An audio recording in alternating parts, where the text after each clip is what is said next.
Les pensées ne sont pas réelles. Ce qui rend la pensée réelle, c'est l'identification que vous avez par rapport à la pensée. Lorsque vous vous identifiez à la pensée qui arrive dans votre tête, elle devient réelle. Lorsque vous la laissez passer et que vous créez un espace entre vous, la conscience, et la pensée, qui ensuite va générer une activité si vous lui accordez de l'attention, la pensée devient réelle. Ensuite, vous prenez cette pensée, on y est identifié et on commence. Oui, mais c'est pas possible, tu te rends compte, mais tu as vu ce qu'il a dit. Et on ne se rend pas compte de tout le cheminement qu'il y a eu avant, la pensée qui est arrivée, le fait qu'on s'y soit identifié, et ensuite on commence à la travailler. Parce qu'il n'y avait pas d'espace entre la pensée et vous, encore une fois, qui êtes la conscience. Est-ce que ça va? Est-ce que vous comprenez ce que je veux dire? Alors, comment est-ce que les pensées s'infiltrent dans notre tête? Comment est-ce qu'on fait pour ne plus penser? Comment est-ce qu'on fait pour avoir un esprit clair? Comment est-ce qu'on fait pour se libérer de l'ego finalement? Est-ce que c'est possible? Beaucoup de questions là. On ne peut pas se libérer de l'ego. Avoir un esprit clair, se libérer de l'ego, ça veut dire augmenter la présence, devenir conscient, l'éveil spirituel. On ne peut pas dire je n'ai pas d'ego. Non. On devient conscient de ces mécanismes, on devient conscient de ce qui se passe dans la tête. C'est à partir de là où on n'est plus identifié à ses pensées et qu'on a aussi beaucoup plus de liberté. On ne devient pas penseur compulsif. On ne se rend pas compte. Oui, mais bon, à partir du moment où on commence à se raconter des histoires dans la tête, on est potentiellement un penseur compulsif. Lorsqu'on ne s'en rend pas compte. Attention.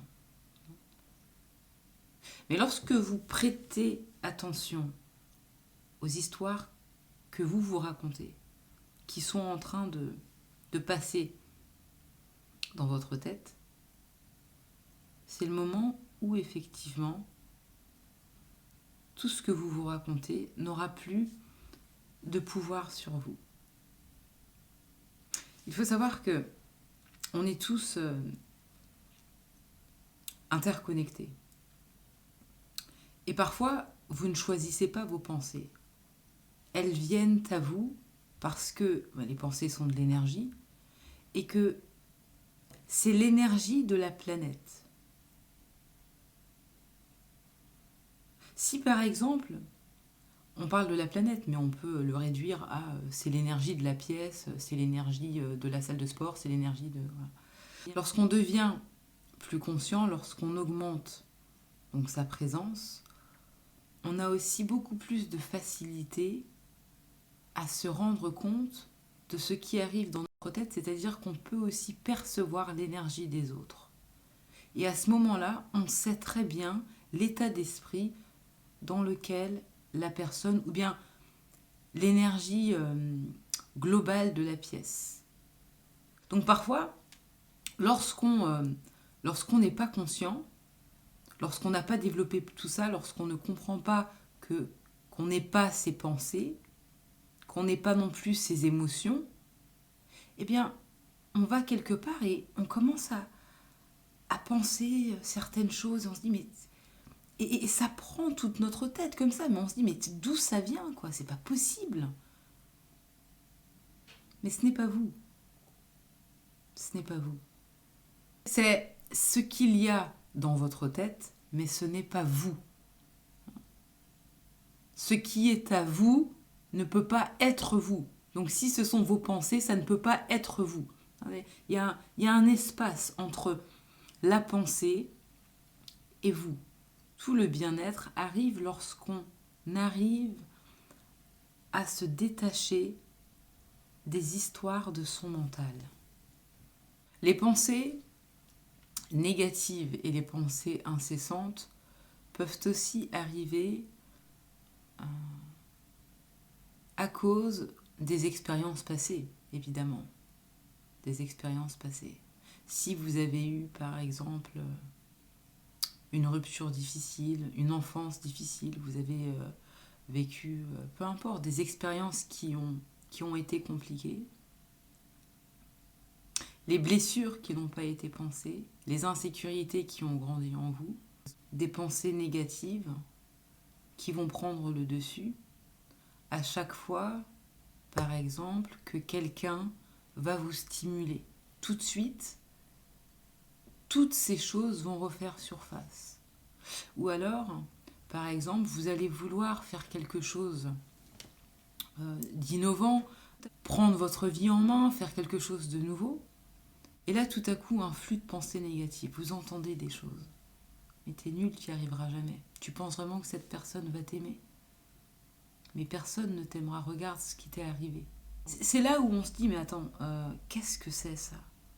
Ou alors, si cette personne, vous êtes par exemple en couple, cette personne a un peu de retard, tout de suite dans la tête, c'est la panique. Cette personne est en train de me tromper, cette personne est en train de faire ceci. Et là, on est submergé de plein d'émotions, etc. Ça peut être aussi lié à la peur de l'abandon. Enfin bref, il y a plein de choses qui peuvent amener ce flux de pensées négatives qui ensuite sont destructrices parce que l'anxiété arrive et elle crée un mal-être. Les pensées négatives, là, peuvent aussi arriver à cause des réseaux sociaux, de toutes les images que vous absorbez sans même vous en rendre compte. C'est pas suffisant de dire non, mais je regarde ça comme ça, par exemple. Tout ce que vous regardez, même si ce n'est qu'une seconde, votre cerveau l'a déjà enregistré. Hop, ça tape le subconscient, c'est enregistré, que vous le vouliez ou non. Si vous êtes conscient, ça ne va pas vous déranger parce que vous avez compris ce qui se passe, donc vous saurez gérer tout ce qui arrive à vous. Mais malheureusement, ce n'est pas encore la majorité sur la planète. Ce qui veut dire que les gens regardent des choses comme ça, oui, pour m'amuser, etc. Mais le cerveau a déjà enregistré, c'est sauvegardé dans votre subconscient, et tout à coup, vous vous retrouvez à avoir des pensées auxquelles vous vous identifiez ensuite, et vous êtes perdu dans le mental.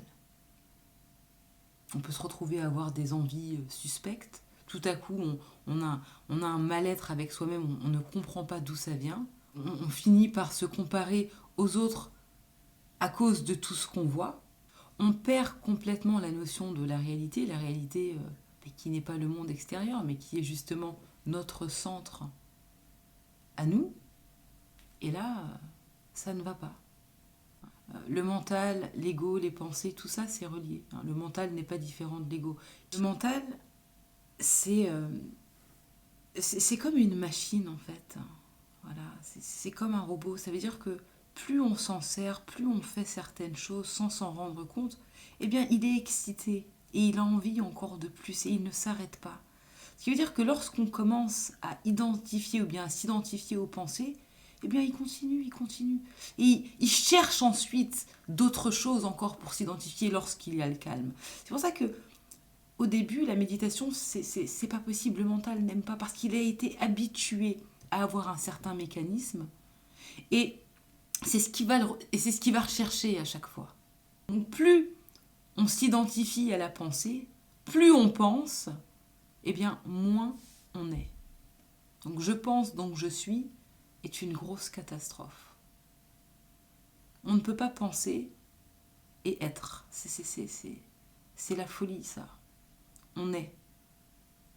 Et ensuite, on pense. Ce qui veut dire que la pensée le penseur, ou bien le fait de penser, est quelque chose de conscient. Je choisis mes pensées. Est-ce que vous voyez la différence? Là, on est dans la conscience. Parce que je choisis ce que je veux avec les pensées qui sont là.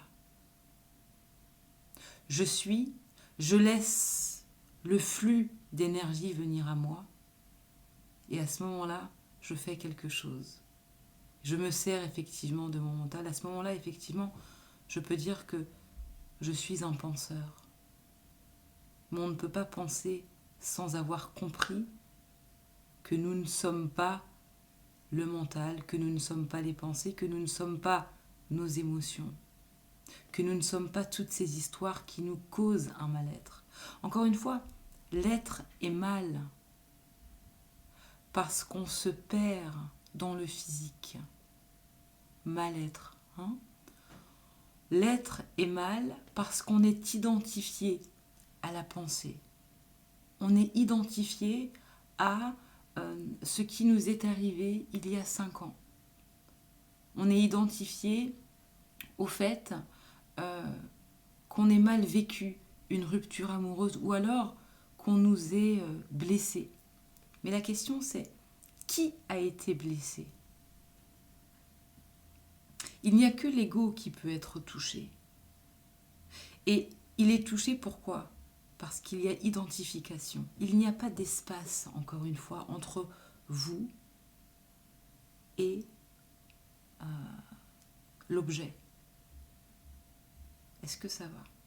Effectivement, lorsqu'on n'arrive pas à créer cet espace, mais c'est la folie là-dedans.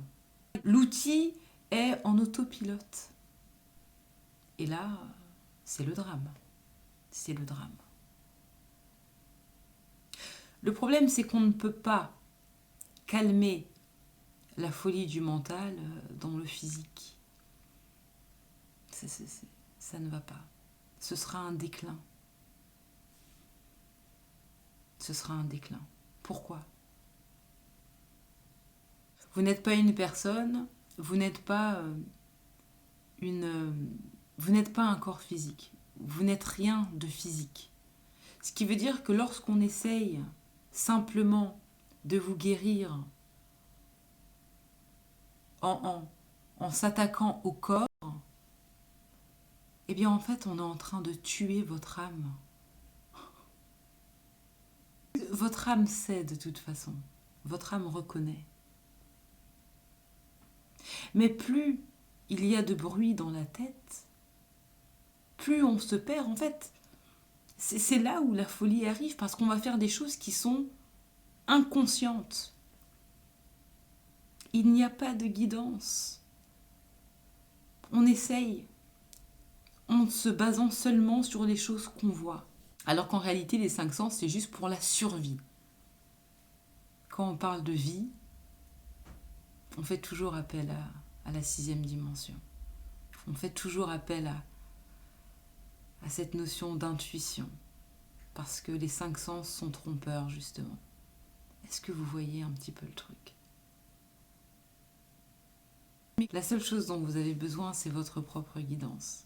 Donc on y revient toujours, hein, la conscience. Consciousness. C'est tout. Ce qui est à vous ne peut pas être vous. Vous êtes. Vous observez, vous avez la possibilité de capter l'espace. C'est ça qui calme, c'est ce que vous êtes. Donc, vous vous placez en tant qu'observateur. On ne s'identifie pas. On n'a même pas besoin de comprendre le pourquoi du comment. On ne s'identifie tout simplement pas. On accueille, on regarde. Et on voit ce qui se passe. Alors c'est très perturbant, surtout lorsqu'il y a de l'anxiété. Parce que c'est un mal-être, ça pique. On n'a plus le contrôle. L'ego va vouloir dire « Oh mais c'est n'importe quoi, je ne peux pas ». C'est pour ça que c'est compliqué ensuite de rester dans le calme et de méditer. Parce que l'ego ne supporte pas de ne rien faire. Même si rien faire. Alors, quand je dis rien faire, c'est pas forcément une action qu'on voit, mais il a besoin de ruminer comme ça, là, à chaque fois. Il a besoin d'avoir un coupable, il a besoin d'avoir un oui, mais de toute façon, je suis pas d'accord, patati patata, tout le temps en train de parler, gna gna gna gna gna gna. Mais quand vous faites ça, en réalité, vous passez à côté de la beauté de qui vous êtes. Toujours en train de ruminer là-bas. Et si on se tait,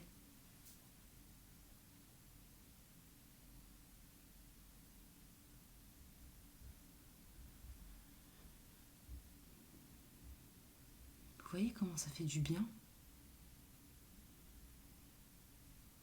Comment c'est reposant, apaisant.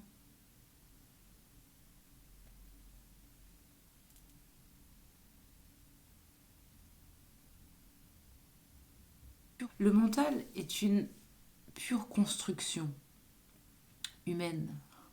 Non seulement votre expérience passée, mais aussi de tout ce qui s'est passé il y a des milliers d'années.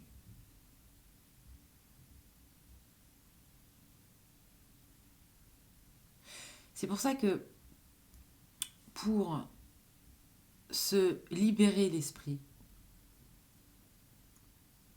il faut pouvoir ne pas avoir de mental.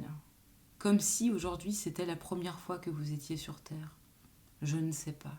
Vous comprenez pourquoi Socrate disait que la plus grande des sagesses, c'est je sais que je ne sais rien. C'est ça qui vous permet de voir clair, la clarté. La clarté arrive parce que il n'y a pas de jugement. On est, on ne sait pas, l'inconnu. C'est tout. Mais à partir du moment où on sait, c'est aussi le moment où on s'identifie. On a des idéologies, on a des doctrines, des je ne sais pas quoi. C'est une croyance. Mais qu'est-ce qu'une croyance? Une croyance, c'est tout simplement une pensée qui a été, j'ai pas envie de dire infiltrée, mais qui a été acceptée par des personnes qui ensuite en ont fait éventuellement un mode de vie. Voilà, c'est tout. Donc tout commence par une pensée. Mais s'il n'y a pas de pensée, qu'est-ce qu'il y a? Si on va derrière la pensée, qu'est-ce qu'il y a? Et mieux encore, si vous n'êtes pas cette pensée, qui êtes-vous? C'est ça qui dérange. C'est ça qu'on n'arrive pas à laisser. Encore une fois, tout ça c'est relié à quoi? À la peur de la mort. Et si je ne suis pas tout ça, donc qu'est-ce que je suis, moi? Et ça, c'est la peur de l'ego. L'ego a toujours besoin d'être quelqu'un. Mais la vérité, c'est que lorsqu'on se rend compte qu'on n'est rien, c'est à ce moment-là qu'on se rend compte aussi qu'on est tout. Et qu'on est bien plus que toutes ces identifications auxquelles on veut ou bien on aimerait appartenir. Moins vous avez d'identification, on n'a pas besoin d'identification. Ou alors si on en a, c'est peut-être effectivement parce que voilà, dans la société, on a besoin de faire certaines choses. Mais vous avez besoin de savoir que vous n'êtes pas l'identification que le monde vous a donnée. Maintenant, on va devoir fonctionner d'une certaine manière parce que voilà, on a des postes, on a un job, on joue certains rôles ici. C'est important qu'on sache, c'est important qu'on puisse faire la différence entre qui nous sommes et les différents rôles que nous jouons. Papa, maman, juge, avocat, danseur, je ne sais pas quoi. Ce sont des identifications pour fonctionner peut-être dans cette dimension. Voilà. Mais il ne faut pas se perdre dans le jeu, bien cette expérience. Vous êtes la vie. La vie ne peut pas être limitée. Je rigole parce que être limité, ça aussi c'est un oxymore, quoi. Vie limitée, c'est un oxymore aussi. Donc, voilà. Ce n'est pas possible. Oui. Et c'est joli quelque part parce que il y a aussi, vous voyez là, vous êtes illimité dans un corps limité. Enfin, même ça, c'est pas vraiment vrai parce qu'en réalité, vous n'êtes même pas dans le corps. Mais bon, on va pas trop développer, sinon on se perd. Et là, c'est la dualité. Parce que le mental, c'est un produit fini. Voilà. La psychologie, tout ça, c'est un produit fini. C'est pas la spiritualité, hein, la psychologie. Non.